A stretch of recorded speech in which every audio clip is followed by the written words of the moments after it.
Hey guys, this is Billy from AdultCello.com, and today I want to address right shoulder pain. It's probably top 3 sources of pain, all the way from beginner to professional. It happens to a lot of us, and what I want to talk about today is right shoulder pain that's caused from poor use. What I'm talking about more is getting in the habit of raising the shoulder unnecessarily, and then doing that for hours and hours, days and days on end, and then eventually you have shoulder pain.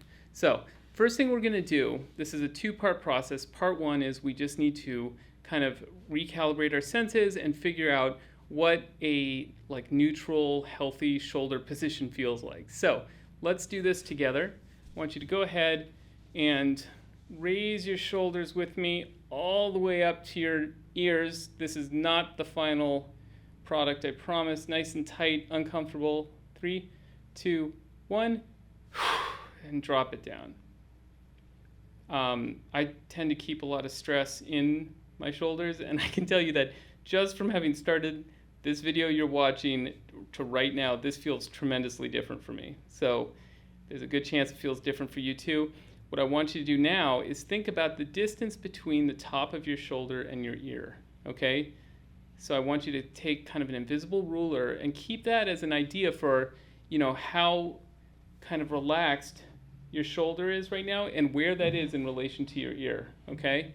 So as you play, if it starts to feel more and more like kind of this, then you've got a raised shoulder unnecessarily. Now, how do we know it's unnecessary? Here's part 2. Raise your right arm, okay? And what you'll notice is as you raise, if the elbow just keeps going up and up, at a certain point the shoulder has to come along for the ride. It's just the way we're built physiologically. So for me, what I found was that at about 90 degrees parallel with the elbow and hand parallel to the ground, that I can keep my shoulder pretty neutral, and then above that, it starts to raise. That may be different for you because I tend to be a little stiff, but that's where I'm at. So what that tells me is that if I'm playing cello and I'm bowing here, my arm is well below that kind of upper range for my shoulder being active or inactive rather. And so I don't need my shoulder to be up here to bow here, okay? So that's kind of a range of motion exercise you can do just to figure out, okay, when do I need to start lifting my shoulder, okay? Now, let's jump on the cello and do a few exercises. First thing I want to do is we're going to play open strings back and forth, and we're just going to go for 2 things. We're going for a beautiful sound because that should always be one of the goals you have when you're playing cello, I think. And then the other thing is we're going to try as hard as we can to keep an eye, a mental eye, a spotlight right here, and make sure that distance doesn't diminish between the top of the shoulder and the earlobe. So here we go.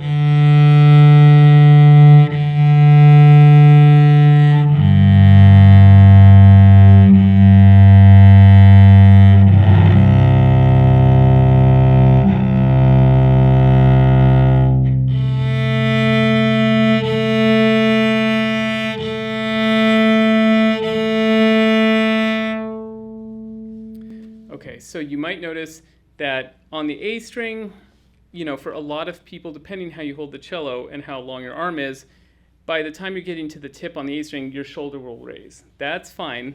I just don't want it, rising unnecessarily on all the other strings and all the other places on the bow. It might sound even better than before because you have, peeled off a little bit of extra tension you didn't need, so there's going to be a better transfer of energy from your body into the cello string. So now let's just do a 2-octave scale, C major, just so we touch all 4 strings. Same principle, okay? So you just weight of the arm into the string, going back and forth, and then just monitoring that shoulder, especially if something doesn't sound quite how you want it to. Don't let it creep up because you start trying harder. All right, here we go.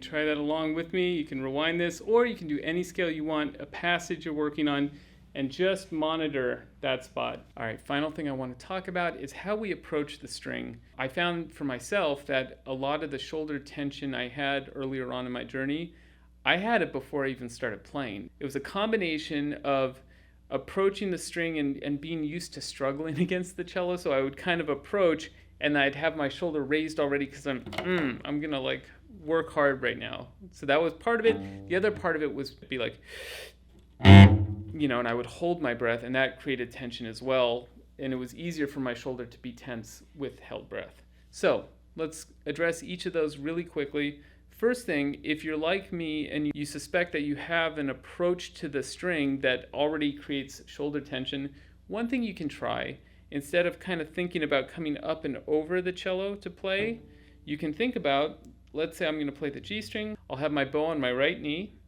and instead of coming up and over, I'm just going to do sort of a direct line to the string, okay? This makes it much easier to monitor your shoulder and make sure it doesn't raise unnecessarily. Boom. Okay, just kind of like that. So instead of something where you kind of come up and over, and now we've got, did my shoulder come up, did it not come up? You can just, boom, like that. Each string you can do it that way. And just make sure that if you do this kind of simpler motion to start playing, make sure that your arm height stays high enough and that you don't just kind of do something like that and my elbow's way too low. Okay, now let's talk about breathing. I think you should just practice, if you're battling right shoulder tension, you just practice breathing out before you play. Take a moment. If you watch top pros, they know exactly when to take a moment, and they do take a moment. It looks better, actually, to an audience if you... and then you start playing, you know. Actually, on a lot of recordings, you can hear them breathing into the recording because they're making sure their breath is not creating any tension. So there you have it.